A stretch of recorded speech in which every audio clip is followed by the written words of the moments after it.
Vidiš, ovo je na tebe. To potrije, na tebe.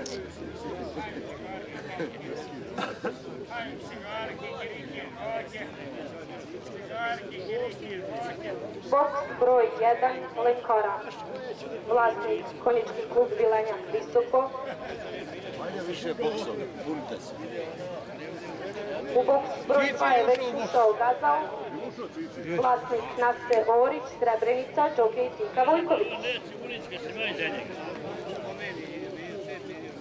Boks broj 3, Lahor. Vlasnik Krepik Tico Đorđić, trener Adnan Nadarević.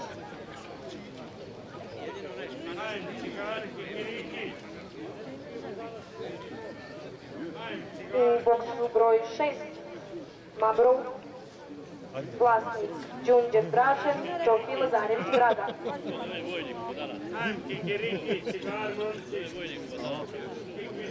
Boks broj 5, Pošan Vat, vlasnik Suvac Draževica.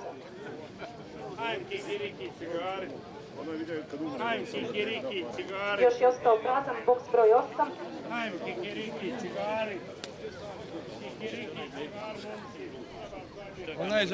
Svi koji su u start mašini čekamo da starter pusti start.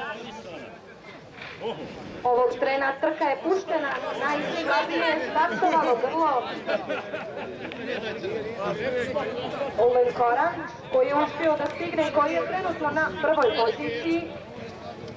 Lenkoran za Siglovi 368, Lenkoran i dalje na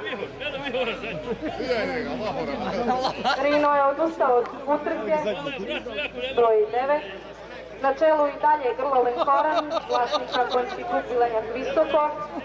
To je samo dole neka borba, sad ćemo vidjeti kakva je situacija i koja je trenutno sad na čelu. Na čelu ove trke Tika Vojković sa grlom Gazao. Tika Vojković sa Gazalom na prvoj poziciji, Lahor Kosta je za njima. Borba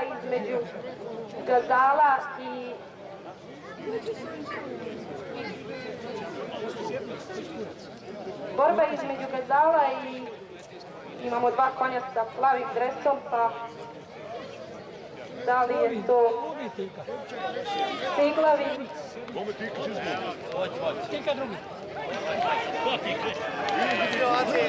Siglavi ili Lahor?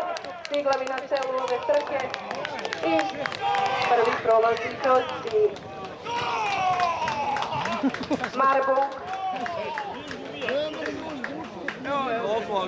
Marbov Gazao, Lenkoran 300.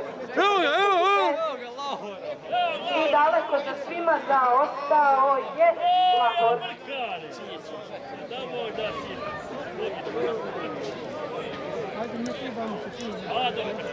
Zvanični podaci, dakle grlo Marbov sa Lazarević Draganom, prvo mjesto, drugo mjesto za